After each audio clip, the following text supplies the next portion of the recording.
আসসালামু আলাইকুম। সবাই কেমন আছেন? আশা করছি আল্লাহর রহমতে সবাই সুস্থ আছেন, ভালো আছেন। আলহামদুলিল্লাহ আমরাও ভালো আছি। আরও একটি নতুন ভিডিও দেখার জন্য আপনাদের সবাইকে আমন্ত্রণ জানাচ্ছি। আশা করছি আমার আজকের ভিডিওটি আপনাদের কাছে খুব ভালো লাগবে। আচ্ছা, আপনারা কেউ কি বলতে পারবেন এখন আমি কি বানানোর প্রস্তুতি নিচ্ছি? আপনারা কিভাবে বলবেন? আমি তো আপনাদেরকে বলিইনি যে এখন আমি কি বানাচ্ছি। আচ্ছা, আমি এখন একটা পুডিং বানানোর প্রস্তুতি নিচ্ছি। আজকে আমি আমার প্রতিবেশীদের বাসায় ইফতারে পাঠাবো। এখন সময় হচ্ছে সকাল 11টা বাজে। আমার আসলে আজকে দেওয়ার কোনো প্ল্যান ছিল না, তবে আমি এটা ভেবে রেখেছিলাম যে 2-3 দিনের মধ্যে দিব। তো হুট করেই মনে হলো যে না, আজকে দিয়ে দেই। তাই এখন থেকে আমি আমার কাজকর্ম শুরু করে দিয়েছি। দেখি কতটুকু কি করা যায়। আমি আমার সর্বোচ্চটা দিয়ে চেষ্টা করব ভালোভাবে সব কিছু করার। বুঝতেই পারছেন, একা হাতে সব কিছু করতে হবে। আমাকে সহযোগিতা করার মতো তো কেউ নেই, তাই আমি একটু ভয়ে আছি যে আসলে সব কিছু ঠিকঠাকভাবে করতে পারবো কি না। তার উপরে আবার অনেকটা সময় চলে গিয়েছে। সকাল থেকে প্রস্তুতি নিতে পারলে আমার জন্য একটু বেশি ভালো হতো। যাই হোক, কিছু তো করার নেই, যা হওয়ার হয়ে গিয়েছে। তবে আগে থেকে প্ল্যান করে রাখলে আমার জন্য অনেকটাই সুবিধা হতো। যেমন এই পুডিংটা আমি গতকালকে বানিয়ে ফ্রিজে রেখে দিতে পারতাম, কিছু পেঁয়াজ কেটে রেখে দিতে পারতাম। আজকের দিনটা আমার জন্য অনেক বেশি সহজ হয়ে যেত। আমার বাসায় কোনো মেহমান আসলে অথবা বিশেষ কোনো আয়োজন করলে আমি তেমনভাবে ভিডিও করি না বা করতেও পারি না। বুঝতেই পারছেন, সেই দিন অনেক বেশি কাজ থাকে, আর ভিডিও করে একা হাতে এই সমস্ত কাজ করা আমার পক্ষে সম্ভব হয়ে ওঠে না। তারপরও আজকে আমি একদম রিস্ক নিয়ে নিয়েছি যে দেখি পারি কি না। একবার মনে হচ্ছিল না থাক ভিডিও করব না, আরেকবার মনে হচ্ছিল না একটু চেষ্টা করে দেখি না পারি কি না। আসলে পারবো না ব্যাপারটা এমন না, চেষ্টা করলে সব কিছুই পারা যায়। তবে ভিডিও করতে গেলে সময়টা একটু বেশি লাগে, আর স্পেশাল দিনগুলিতে তো এমনিতেই ব্যস্ততা অনেক বেশি থাকে, তাই হয়তো ভিডিও করা হয় না আর কি। কিন্তু এখন দেখছি ভিডিও না করে আমার কোনো উপায় নেই। আমার মিষ্টি মিষ্টি আপুরা আমাকে এত বেশি ভালোবাসা দিচ্ছে, আর সুন্দর সুন্দর কমেন্টের কথা তো আর নাই বা বলি। প্রত্যেকটা আপুই অসম্ভব সুন্দর সুন্দর কমেন্ট লিখেন। আপনাদের কমেন্ট পড়লেন আমার এত ভালো লাগে বলে বোঝাতে পারবো না। আমার আপুরা যে আমাকে শুধুমাত্র ভালোবাসে ব্যাপারটা কিন্তু মোটেও এমন না। আমার প্রতি আমার আপুদের অনেক বেশি অভিযোগ, আর সেই অভিযোগটা হচ্ছে ভালোবাসার অভিযোগ। মানে আমি কেন তাড়াতাড়ি ভিডিও দেই না, এই জন্য অনেক বেশি অভিযোগ যে আপু তুমি কেন তাড়াতাড়ি ভিডিও দাও না, প্লিজ প্লিজ প্লিজ তুমি একটু তাড়াতাড়ি ভিডিও দিও। তোমার ভিডিও দেখতে খুব ভালো লাগে, তোমার কথা শুনতে খুব ভালো লাগে। এখন কথা হচ্ছে, আমি যে তাড়াতাড়ি ভিডিও দেওয়ার চেষ্টা করি না ব্যাপারটা কিন্তু মোটেও এমন না। আমি চেষ্টা করি, কিন্তু কেন জানি হয়ে ওঠে না, আমি নিজেও বুঝতে পারি না। কোনো একটা ভিডিওতে আমি বলেছিলাম যে ভিডিওতে যদি ভয়েস ওভার না করতে হতো তাহলে আমি রেগুলার আপনাদের সাথে ভিডিও শেয়ার করতাম এবং আপনাদেরকে প্রতিদিন অনেক সুন্দর সুন্দর ভিডিও উপহার দিতে পারতাম। বাপরে বাপ, সেই ভিডিওতে অনেকগুলো কমেন্ট এসেছে, আপু তুমি এটা কি বললা? তোমার মিষ্টি কণ্ঠ শোনার জন্য তোমার ভিডিও দেখি, আর তুমি বলছো ভিডিওতে অন্য কেউ ভয়েস ওভার করে দিবে? এটা মানবো না। সবশেষে এটাই বুঝতে পারলাম যে আমি যতদিন এই জায়গায় থাকবো আমাকে বকবক করেই যেতে হবে। আচ্ছা, মজা করেছি, কেউ কিছু মনে করবেন না। আজকে না আসলে আমি অনেক বেশি খুশি, তাই আমি আপনাদের সাথে অনেক অনেক গল্প করছি। আর এই খুশির কারণটা হচ্ছে আজকের এই দিনটা আমার কাছে অনেক বেশি স্পেশাল। রোজার মধ্যে আমরা যে সবাইকে ইফতারি দেই, প্রতিবেশীদেরকে ইফতারি প্লেটার দেই, এই দিনটা না আমার খুব ভালো লাগে, এই ব্যাপারটা খুব ভালো লাগে। এটা নিয়ম দিতে হবে, আমি এই জন্য দিই না। আমি মন থেকে খুশি হয়ে সেই দিন যা যা আয়োজন করতে পারি, যতটুকু আমার পক্ষে সম্ভব হয় আমি সবটাই করার চেষ্টা করি। মানুষকে খাওয়ানোর দিক দিয়ে বা কোনো কিছু দেওয়ার দিক দিয়ে আমি কখনোই কৃপণতা করতে পারি না, আর এই ব্যাপারটা আমার একদমই পছন্দ না। আমি ছোটোবেলা থেকে আমার আম্মা আব্বাকে দেখেছি মানুষকে খাবার খাওয়াতে পছন্দ করেন, মানুষকে উপহার দিতে পছন্দ করেন। আমার আম্মা তো নিজে না রেখে হলেও অন্যকে দিবে, আর এই ব্যাপারটাই আমি শিখেছি ছোটোবেলা থেকে, আমি নিজেও করার চেষ্টা করি। আমরা সন্তানেরা কিন্তু আমাদের মা বাবার কাছ থেকেই সব কিছু দেখে দেখে শিখি। আমার আম্মা খুবই নরম মনের মানুষ, আমার আব্বা তো আরও বেশি, সেটা বলে বোঝানোর মতো না। আর আমিও আমার আম্মা আব্বার মতোই হয়েছি, অনেক বেশি আবেগী। আপনাদের ভাই আমাকে সবসময় বলবে, তানজিনা তুমি একটু আবেগ কমাও, তোমার অনেক বেশি আবেগ। আর তার উত্তরে আমি বলি যে মানুষের আবেগ থাকা ভালো। যাদের আবেগ বেশি তারা কখনো অন্যের কষ্টের কারণ হয় না, তারা কখনো মানুষকে কাঁদায় না, নিজে কাঁদে, ইত্যাদি ইত্যাদি অনেক কিছু বলি। আসলে এত কিছু কি বলবো, যদিও এখন বলে না, আগে বলতো। মানে এখন হয়তো ভালো লাগে আর কি বউয়ের এত আবেগ। আচ্ছা যাই হোক, যেটা বলছিলাম, লাস্ট ইয়ারে আমার ভাই যখন বাংলাদেশে আসে, আপনারা হয়তো যারা আমার রেগুলার ভিউয়ার্স আছেন দেখেছেন, আমার ভাই আমার জন্য এবং আম্মার জন্য 2টা রুটি সেকার তাওয়া এনেছিল। তো আমারটা তো আমার আম্মা আমাকে দিয়ে দিয়েছে, আমি বাসায় নিয়ে এসেছিলাম। তো গ্রামে যখন কেউ বিদেশ থেকে আসে বাংলাদেশে, তখন কিন্তু আশেপাশের মানুষেরা দেখতে আসে যে কি এনেছে। তো সেইভাবেই একদিন আমার চাচাতো বোন দেখতে এসেছিল যে ভাই দেশের বাহির থেকে কি নিয়ে এসেছে। প্রথমেই বলে রাখি, আমার আপন চাচাতো বোন না, উনি হচ্ছে আমার চাচতোল চাচাতো বোন। তো আসার পর আম্মা দেখাচ্ছিল আর কি যে ভাই কি নিয়ে এসেছে।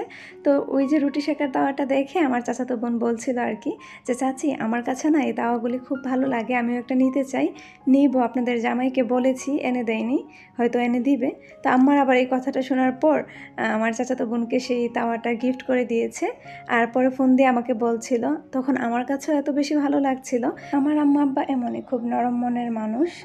আমি বিশ্বাস করি যে কখনো কাউকে খাওয়ালে, কাউকে কোনো কিছু দিলে কমে যায় না, এতে করে মহান আল্লাহ আরও রহমত বরকত বাড়িয়ে দেন। আমি এমন অনেককেই দেখেছি জানেন, যে কাউকে কিছু দিতে চায় না কেন জানি, মানুষকে খাবার খাওয়ানোর সময় অনেক কৃপণতা করে, বাটিতে অল্প করে তরকারি বেড়ে দেয় যেন সব শেষ না করে ফেলে। আমার বাসায় যখন কোনো মেহমান আসে, আমি একদম বাটি ভরে ভরে দিই, আর যদি সব ফিনিশ করে যায় আমি যে কী পরিমাণ খুশি হই বলে বোঝাতে পারবো না। আমার কথা হচ্ছে, আমি তো সেই মেহমানের উদ্দেশ্যে আমার সব আয়োজন করেছি, তো সে যদি খাবারটা শেষ করে আমার কাছে বেশি ভালো লাগে। বেশ কিছুদিন যাবৎ খেয়াল করছি সবজির দাম মোটামুটি অনেকটাই কমে এসেছে। লাস্ট কয়েক বছর আগে এত কম দামে সবজি পেয়েছি আমার সঠিক মনে পড়ছে না।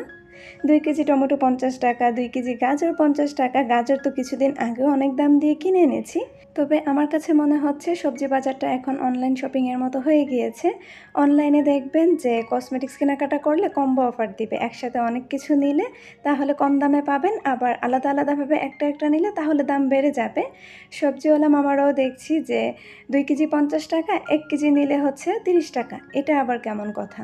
ওনারা মনে হয় বেশি বিক্রি করার জন্য এমন করে, তাই না? শিফার কথা শুনবেন? শোনেন তাহলে। এটা কি পাখি ডাকছে? আমার বাসার বারান্দায় চড়ুই পাখি বাসা বেঁধেছে, সারাদিন কিচিরমিচির করে, কি যে ভালো লাগে শুনতে। তো ও আমাকে বলছিল আর কি, মনোযোগ দিয়ে শুনছিল আর বলছিল যে কি পাখি ডাকছে। পরে মেয়েকে উত্তর দিয়েছি। আমার মেয়েটা সারাদিন আমার সাথে সাথে থাকবে আর হাজার হাজার প্রশ্ন করবে, আর আমার কাজ হচ্ছে সেই প্রশ্নের উত্তর দেওয়া। দেখেন মাশাআল্লাহ কত সুন্দর করে গুছিয়ে আলুগুলি রাখছে, আমি কিন্তু একদমই বলিনি, ও নিজে থেকেই এই কাজটা করেছে। আসলে বাচ্চাদেরকে কোনো কিছু শেখাতে হলে না তেমন কিছু করতে হবে না, আমাদের মায়েদেরকে সেই কাজটা করতে হবে। ওরা নিজে থেকেই দেখে দেখে শিখে নেবে। এটা আজকে আমি আমার মেয়েকে দেখে বুঝতে পেরেছি। আমার ভিডিওতে সব থেকে বেশি যে কমেন্টটা আসে, আপু তুমি খুব গুছানো এবং পরিপাটি, তাই তোমার ভিডিও দেখতে বেশি ভালো লাগে। মাশাআল্লাহ, আমার ছোট্ট শিফাও কিন্তু অনেক গোছানো। ও মাঝে মাঝে কি করে জানেন, শিফার আরবি মিস যখন শিফাকে পড়াতে আসে তখন ওরা সোফায় বসেই পড়ে। তো সোফায় বসলে সোফা এলোমেলো হবে, এটাই স্বাভাবিক, কুশন এলোমেলো হবে। তো ও যেটা করে, ওর মিস চলে যাওয়ার পর ও খুব সুন্দর করে গুছিয়ে আমাকে ডাকে, মা একটু এসে দেখে যাও। তখন এসে দেখি অনেক সুন্দর করে গুছায়। আমি বলি মাশাআল্লাহ মা, খুব সুন্দর হয়েছে। আর আমার মেয়েটা অনেক বেশি খুশি হয়ে যায়। আর সত্যি বলতে ও খুব সুন্দর করে সোফা গুছাতে পারে। মেয়ে হলে মায়ের শান্তি, কথাটা কিন্তু আসলেই সত্যি। আচ্ছা, আপনাদের সাথে গল্প করতে করতে আমি কিন্তু সব কিছু গুছিয়ে নিচ্ছি, আপনারা হয়তো দেখেই বুঝতে পেরেছেন। আলুর চপগুলো রেডি করে ফ্রিজে রেখে দিয়েছি, যদিও বরফ হবে না, কারণ কিছুক্ষণ পরেই তো আমি সব কিছু বানিয়ে ফেলবো, একটু ঠান্ডা থাকবে আর কি। আর এদিকে হচ্ছে আমি বেসনটাও গুলিয়ে রেখে দিচ্ছি, তা না হলে দেখা গিয়েছে ইফতারি বানানোর সময় আমার একদম তাড়াহুড়া লেগে যাবে। আপনারা যারা এখন আমার ভিডিওটি দেখছেন, প্লিজ আমার ভিডিওটিতে একটা লাইক দিয়ে দিবেন। আপনাদের একটা লাইক আমার ভিডিওটিকে অনেকের কাছে পৌঁছে দিতে সাহায্য করবে। আর যদি খুব বেশি ভালো লেগে থাকে তাহলে আমার চ্যানেলটি সাবস্ক্রাইব করে দিবেন। সাবস্ক্রাইব করে পাশে থাকা বেল বাটনের অল অপশনটি প্রেস করে দিবেন, যাতে করে আমি কোনো ভিডিও ছাড়ার সাথে সাথেই আপনার কাছে নোটিফিকেশন চলে যায়। আর যারা অলরেডি এই কাজটি করে দিয়েছেন, আপনাদের সবাইকে অসংখ্য ধন্যবাদ। অন্যান্য সময় কাজের ব্যস্ততায় দেখা গিয়েছে আমাদের নামাজ কাজা হয়, বা অনেক সময় দেখা গিয়েছে পড়াও হয় না, কিন্তু রমজান মাসে নামাজ থেকে বেশি কাজকে গুরুত্ব দিলে কেমন জানি নিজের কাছেই নিজেকে অনেক বেশি অপরাধী মনে হয়। এমনিতেই তো গুনার শেষ নেই, মহান আল্লাহ যেন এই পবিত্র মাহে রমজানের উসিলায় আমাদের সকল ছোট বড় গুনাহ মাফ করে দেন, আমিন। গতকালকে ইফতারিতে হচ্ছে আমরা বিফ বিরিয়ানি রান্না করে খেয়েছি। তো বিফ আবার শিফা খুব একটা পছন্দ করে না, ওর চিকেন পছন্দ। আমার ভাই আবার চিকেন পছন্দ করে না, বিফ পছন্দ করে। তো দুইজনের পছন্দ মাথায় রেখে গতকালকে ভাইয়ের পছন্দে রান্না করেছি, আর আজকে হচ্ছে মেয়ের পছন্দে চিকেন ভুনা খিচুড়ি রান্না করছি। শিফা বিরিয়ানির থেকে ভুনা খিচুড়িটাই বেশি পছন্দ করে। আমার কাছে মনে হলো একটু বেশি করেই রান্না করি, যেন আমি আমার প্রতিবেশীদেরকেও দিতে পারি, তাই একটু বেশি করেই রান্না করেছি। সত্যি বলতে আমার প্রতিবেশীদের ভাগ্য অনেক ভালো। আজকে যখন আমি ভুনা খিচুড়িটা রান্না করছিলাম, মানে সুঘ্রাণে আমার সারা বাসা হয়ে গিয়েছে। অনেক সময় দেখবেন আমাদের বাসায় যখন মেহমান আসে, আমরা কিছু কিছু মানুষের জন্য যতই মন দিয়ে রান্না করি না কেন, কেন জানি খাবার মজা হয় না। আবার কিছু কিছু সময় দেখা গিয়েছে কি খুব তাড়াহুড়োয় রান্না করি, সময় থাকে না, হুটহাট মেহমান চলে আসে, তখন খাবার এত বেশি মজা হয়। আমার কাছে মনে হয় যার জন্য রান্না করছি তারও একটা রিজিকের ব্যাপার আছে। আমার ধারণা ভুলও হতে পারে, আমার কাছে মনে হয়েছে তাই আপনাদের সাথে কথাটা শেয়ার করেছি। আমার বাসায় যখন কোনো মেহমান আসে অথবা আমি যখন কাউকে খাবার পাঠানোর জন্য খাবার রান্না করি, তখন আমি মনে মনে শুধু দোয়া করতে থাকি, আল্লাহ খাবার যেন মজা হয়, আল্লাহ খাবার যেন মজা হয়। আপনারা আবার কেউ ভাববেন না যে আমি প্রশংসা পাওয়ার জন্য এমন দোয়া করি, একদমই না। আমি যার জন্য রান্না করছি বা যাদের জন্য রান্না করছি ওনারা যেন তৃপ্তি নিয়ে খাবারটা খেতে পারে, এই জন্য আমি চেষ্টা করি খাবার যেন সুস্বাদু হয়। আজকে তো আরও বেশি মনোযোগ দিয়ে রান্না করছি, প্রতিবেশীদের জন্য ইফতারি বানাচ্ছি। সারাদিন রোজা রেখে ইফতারি করবে, যদি সব কিছু ঠিক না থাকে তাহলে কেমন লাগবে বলেন। মাঝে মাঝে রান্না এত বেশি মজা হয়, তখন নিজেরই বিশ্বাস হয় না যে এই রান্নাটা আমি নিজে করেছি। তখন মনে হয় আমি এত বড় একজন রাঁধুনি, কেউ আমাকে কেন কোনো অ্যাওয়ার্ড দেয় না। আর মাঝে মাঝে রান্না এত খারাপ হয় যে আমি নিজেই নিজের রান্না খেতে পারি না। তখন আমার কাছে কি মনে হয় জানেন, যে আমি মনে হয় রান্নার জানি না।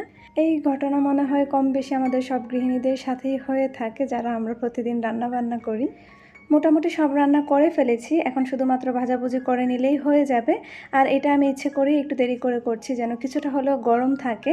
আর যে খাবারগুলি দেখা গিয়েছে ঠান্ডা হলেও আহামরি কোনো একটা সমস্যা হয় না, সেই খাবারগুলো আমি প্রথমেই রান্না করে নিয়েছি।